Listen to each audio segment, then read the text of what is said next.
Vice Pakistan से मैं हूं जावेद खोसो। सबसे पहले शामिल करते हैं हेडलाइन। गवर्नर सिंध कामरान टिसोरी ने कहा है कि पाकिस्तान पीपल्स पार्टी को हल्का बंदियों पर फैसला करना पड़ेगा।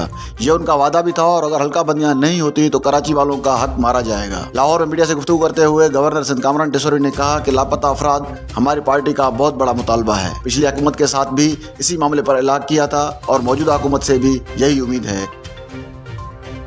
मनशियात के आदि अफराद का जराइम में मुलविस होना कोई नई बात नहीं, लेकिन अब कराची पुलिस ने ऐसे अफराद को कारामद शहरी बनाने की ठान ली है और उसका हल ये निकाला है कि इन अफराद को गंजा करके नहला धुलाकर ईदी सेंटर के हवाले किया जाए ताकि मुनासिब देखभाल के बाद उन्हें जिंदगी की पटड़ी पर दोबारा लाया जा सके।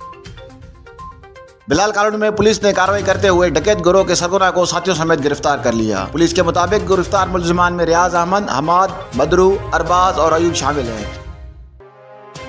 कराची के स्ट्रीट क्रिमिनल से वज़ीर आला सिंध का प्रोटोकॉल ऑफिसर भी न बच सका। जोहराबाद में चाय होटल पर डाकुओं की लूटमार से मुतासरा 4 अफराद में वज़ीर आला सिंध के प्रोटोकॉल ऑफिसर भी शामिल हैं। पुलिस के मुताबिक जोहराबाद में होटल पर डाकुओं ने गुज़िश्ता रोज न्यू ईयर नाइट के मौके पर लूटमार की। 75वें डायमंड जुबली स्पोर्ट्स फेस्टिवल 2022 के हवाले से गंदा खां में वॉलीबॉल और कबड्डी के मुकाबले मुनक्कद किए गए। महकमा खेल बलोचिस्तान के ज़ेर एहतमाम गंदा खां में वॉलीबॉल और कबड्डी के मुकाबले मुनक्कद किए गए। प्रोग्राम के मेहमान ख़ुसूसी deputy director sports Nasirabad division Feroz Chanji और डिस्ट्रिक्ट स्पोर्ट्स ऑफिसर जिला उस्ताद मोहम्मद आशिक हुसैन चन्ना थे। कश्मीर में आटे की बढ़ती हुई कीमतों से शहरी परेशान। आटा 120 रुपए से 140 रुपए फी किलो फरोख्त होने लगा। दिहाड़ीदार तबका शदीद मुश्किलात का शिकार। महकमा खुराक खामोश तमाशाही। सिंध हुकूमत के 65 रुपए फी किलो आटे की कीमत पर अमल दरामद नहीं हो सका।